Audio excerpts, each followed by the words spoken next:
Yun, magandang hapon po sa inyong lahat mga kababayan. Welcome po sa Batang Maynila to It's. Guys, meron tayong good news. Good news po sa mga nasasalanta po ng mga sakuna at sa mga naapektuhan ng mga krisis tuwing merong bagyo, mga sunog, basta lahat po ng klase ng sakuna. Ito po, magandang balita po.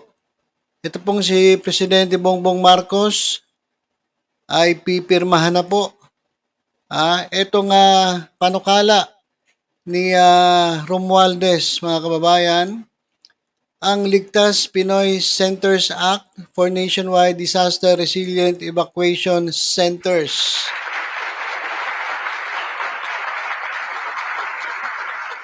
Okay, so in-announce mga kababayan ni House Speaker Martin Romualdez na si Presidente Bongbong Marcos Jr. is expected to sign. So, pirma na lang ni Presidente Marcos at magiging batas na ang The Ligtas Pinoy Centers Act. Ito po ay landmark bill establishing a nationwide network of permanent storm resilient evacuation centers. So, magtatayo sila ng mga evacuation centers na hindi kasi 'di ba usually kapag mga evacuation centers sa eskwelahan, minsan yung mga eskwelahan, ganun din binabaha din, hindi masyadong secure, 'di ba? So ito, maganda tong bill na ito na layong magtayo ng nationwide hindi lang po sa isang lugar. Hindi lang po sa Davao, baka kasi yung iba sa Davao lang itayo. So, nationwide mga kababayan, network permanent storm resilient evacuation centers. Itong proposed na batas na ito mga kababayan ay pinangunahan o championed by Romualdez and fellow lawmakers, mandates fully equipped and disaster-ready centers in every city and municipality. Grabe So, ibig sabihin, lahat po ng city and municipality sa buong Pilipinas ay magkakaroon nito. Abay, grabe na to. The legislation aims to provide secure heavens for Filipinos as climate-driven calamities intensify. Iba na po kasi ang panahon ngayon mga kababayan.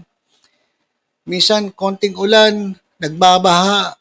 Tapos yung mga bagyo ngayon, hindi na basta-basta yung simple lang, rock na po. Ibig sabihin, matindi na po ang lakas ng ng mga ulan at bagyo. Baging yung alam nyo yung mga alam nyo yung mga lindol, hindi na po. Dati, magnitude 4 lang. Dati nga, ang basihan natin, intensity. Ngayon, magnitude na. Kasi, trivia. Para sa kaalaman ng iba. Okay, ano ang pagkakaiba ng intensity sa sa magnitude? Para at least alam ninyo. Ang intensity ay yung amount of damage na nagawa dun sa isang city. So, ibig sabihin, halimbawa, nagkaroon ng lindol, magnitude 5. Halimbawa, magnitude 5 sa Manila at magnitude 5 din sa probinsya. Parehas ang magnitude pero mas mataas ang intensity sa Manila. Bakit? Kasi mas malaki ang damage sa Manila kumpara sa probinsya. So, ang ginagamit natin, ang basehan natin, intensity. Pero ngayon, iba na, magnitude na. Yung lakas na mismo nung lindol. So, ibig sabihin, nagle-level up, mga kababayan. Saka yung mga bagyo ngayon, talagang matitindi, mga kababayan. Kaya kinakailangan natin ng ganitong klaseng mga proyekto. Isang climate-driven Each center is designed to withstand typhoon winds. Oh, kasi minsan nandun tayo sa evacuation center tapos i-evacuate na naman tayo. Pero mo, kaya ka nga pumunta sa evacuation center o aalis ka dun sa lugar ninyo kasi binabaha, binabagyo bahay mo, matutumba na, tapos lilipat ka sa evacuation center na ganun din baharin. Parang niloloko lang tayo ng gobyerno. Kaya eto na mga kababayan ang sagot dito sa sa mga ganitong klaseng sitwasyon. Ito raw itatayo nila. Ito matindi mga kababayan. Yung center na itatayo, ang design niya ay kayang-kaya niya nang i-withstand yung mga bagyo na hanggang 300 kilometers per hour ang lakas. Aba, matibay. Matibay. Kumbaga, hindi siya basta-basta matutumba. 300 kilometers per hour, malakas na po yun mga kababayan. Subukan mo tumakbo 300. Lilipad ka na. Ako kaya ko lang 100 pero traffic. Pero pag 300 kph ang bagyo, nako po. Talaga sobrang lakas yan. Pero yung itatayo nila ay kayang-kayang i-withstand. Aba, magaling, magaling. At kapag lumindol hanggang 8.0 magnitude, kayang-kaya. Ibig sabihin, 7.999999 hindi matutumba yung yung center. Kasi 8 hanggang 8. Pag 8.01 bagsak na. hindi, biro lang po. Biro lang. So 8 ibig sabihin hanggang 8 kaya. Bihira pa naman tayo magkaroon ng ganong klaseng lindol sa ngayon. Pero mataas na po yung design criteria na yan. Okay na po yan. At kasama po dyan sa mga nandyan sa loob ay amenities such as may mga sleeping areas. Pero walang VIP Huwag nyo nalagyan ng VIP Baka naman lagyan nyo pa. Lagyan nyo pa ng mga VIP rooms yan. Wala nang ganun Talagang pang lang yan Pang evacuation center may sleeping areas, healthcare stations, accessible facilities for people with disabilities. Yan. So, maganda tong planong ito. At sabi nga, ngayong araw na ito, ito ay sabi ni Romualdez, ito nga act na ito, batas na ito, is a life-saving shield for families facing extreme weather, underscoring the government's commitment to safety. Yan, mga kababayan. Mga DDS, react na. Mga DDS, react na. React. Wala naman tayong aasahan na kukontra dito kundi mga DDS Kaya etong act na to sends a clear message to every Filipino. In times of crisis, your safety and dignity are our priority. Ayan. According to Representative Martin Romualdez. Pero ito matindi mga kababayan. Makinig. Ito matindi. Nagkaroon po kasi ng botohan yan. Yes or no. Kung sino ang payag na maisabatas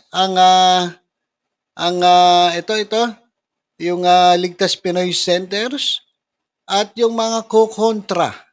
Yan. Alam nyo ba, mga kababayan, ito matindi. Ibang klase talaga. Alang hiya, mga kababayan. Dito makikita nyo kung anong klaseng tao ito.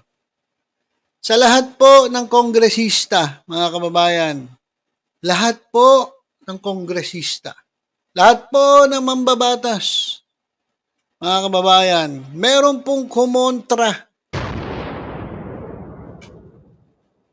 Walang hiya, para sa bayan na to, para sa kaligtasan ng ating mga kababayan, evacuation center. Para kung sakali man bumabagyo, lumilindol, merong tatakbuhan ng ating mga kababayan. Lahat po pumayag, yes kami. Pero merong nagno. Walang hiya. Alam nyo ba kung sino yung nagno? Ito mga kababayan. Yan po. Yan pong nasa harap ninyo. Yan po ang nagno. Siya lang po. Si Pulong Duterte. Ang kaisa-isang bumoto ng no. Ibig sabihin, kontra siya dito sa proposed Ligtas Pinoy Center Act. Para sa bayan to. Tapos siya lang ang kaisa-isang siraulo. Siya lang ang kaisa-isang mambabatas na kumontra. Ayaw niya raw. Sabi tuloy dito mga kababayan, no, ayaw maligtas ang mga Pinoy. Toink. Walang hiya naman. Sa dinami-dami po na mambabatas sa buong Pilipinas, si Pulong Duterte lang ang bumoto laban sa proposed Ligtas Pinoy Center Act. Ibang klase.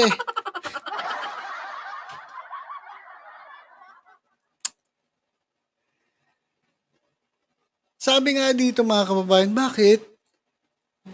Bakit Pulong? Anong nangyari? Ayaw mo ba maligtas sa mga Pinoy? Basahin ko na to Davao City 1st District Representative Paulo Duterte was the sole member of the House of Representatives to vote against the Ligtas Pinoy Centers Act as a landmark bill soon to be signed by into law.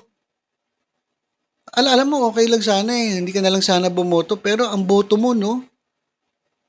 Ibig sabihin, ayaw mo maligtas ang mga Pilipino. Kahit man lang yung mga taga Davao. Kasi yung centers na yan, itatayo yan sa Davao eh. Hindi naman itatayo yan kasi bawat city, bawat municipality magkakaroon. So ayaw niya sa Davao. Ayaw niya sa Davao, mga kababayan. Ayaw niya. Ayaw niya magkaroon ng Ligtas Pinoy Center sa Davao. Ano ba talaga to? Ano ba? Ang sakit na ng ulo ko. Hindi pa nga ako gumagaling, sumasakit na naman ulo ko.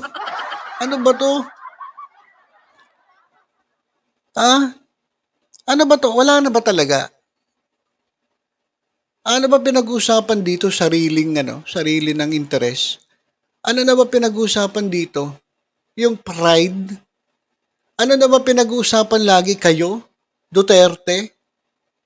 Duterte, Marcos? Away na lang ba ng Duterte, Marcos, Romualdez? Congressman Pulong Duterte, hindi mo ba pwede maisantabi muna yung galit mo sa mga Marcos, sa mga Romualdez? At hayaan mo na maipasa. Nabapasa naman talaga kasi siya lang naman mag-isa kumontra eh. Wala naman siya magagawa. Kahit kumontra siya 10 beses, talo pa rin siya eh. Ang ibig ko sabihin, pinakita mo pa mismo sa pagboto mo na ayaw mo. Hindi ko maintindihan. Ba't ganito sila? Ano ba nangyayari? Ako, sa totoo lang mga kababayan, nararamdaman ko ngayon medyo, iba kakaiba. Pero mas matindi itong mga to. Matindi. Pero mo bumoto siya dahil kalaban niya yung mga Romualdez, kalaban ng mga Marcos. Hindi mo ba pwedeng intindihin muna yung mga taga Davao, yung mga Davaoenyo? Sila naman ang makikinabang diyan sa Ligtas Centers na yan. Ikaw okay lang kasi ang laki ng mansion mo eh. Kahit intensity 9 pa yan. Hindi yan basta-basta bibigay. Pero yung mga tao diyan sa paligid mo sa Davao, sobrang bahana. Mabigyan sila ng malilipatan tuwing panahon ng sakuna na matibay, na hindi binabaha, at merong mga health workers na nandiyan sa paligid nila para kahit papano magkaroon naman sila ng yung bang tawag dito, yung hindi sila kinakabahan, hindi sila nag-aalala kasi doon mismo sa evacuation center, merong mga health workers, kompleto facilities, may tulugan. At kahit bumagyo, lumakas ang bagyo, hindi sila babain. At kahit lumindol ng malakas, hindi sila babagsak. Hindi mo lang naisip. Tapos buboto ka na. Dapat nag-ano ka na lang, hindi ka na lang bumoto. Pero yung pag-ibig sabihin ng bumoto ka, ibang klase na yon. Sarili mo na lang iniisip mo, hindi na yung constituents mo. Diba? Kawawang taga Davao. Nakakaawa. Sa totoo lang, nakakaawa kayong mga taga Davao. Ito may mga nababasa ako rito ng mga kampi kay Pulong. Duda ako sa sustainability, duda raw siya, ganyan. Tingnan muna natin, bago kayo magduda-duda. Yan muna natin lang implement yan. Itayo yan, saka natin na bantayan itong proyektong ito. 'Di ba? Kaysa yun, ngaw na naman kayo ng ngaw eh. Mga DDS talaga. Puro ngaw. Oh, si Kupal oh. Wala talaga, pare-parehas to mga to. Kapatid, tatay. Pare-parehas ang ibang klase ang pag-iisip na itong mga to. Ay, nako. Kaya kawawa. Kaya mga kababayan oy, sa 2025, yung mga Davaoenyo, mag-isip-isip kayo. Mamili kayo ng talagang para sa inyo, para sa tao. Kasi si Mix Nograles, nakalaban ni Pulong Duterte sa pagka-congressman, ay bumoto at pumayag para magkaroon ng ligtas centers dyan po sa inyong lugar.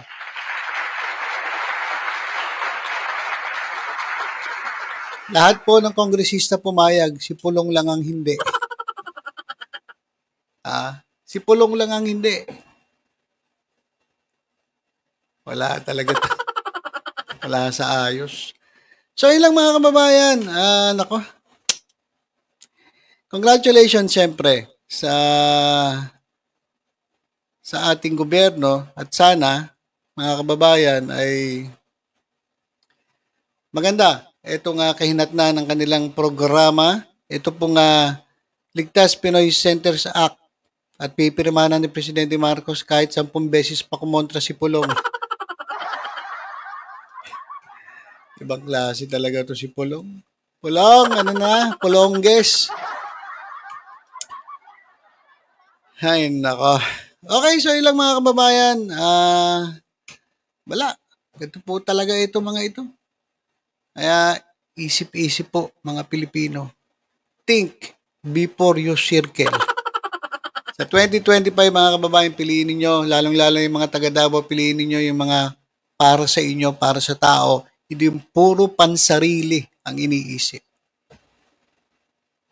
Piliin nyo po yung alam nyong makakatulong sa inyo. Okay, so ilang mga kababayan, maraming salamat. Basta tutok-tutok lang po dito sa Batang Maynila to ay sa iba pang updates. Ingat po tayong lahat. Ingat po tayo sa mga tulongges. God bless po. God bless.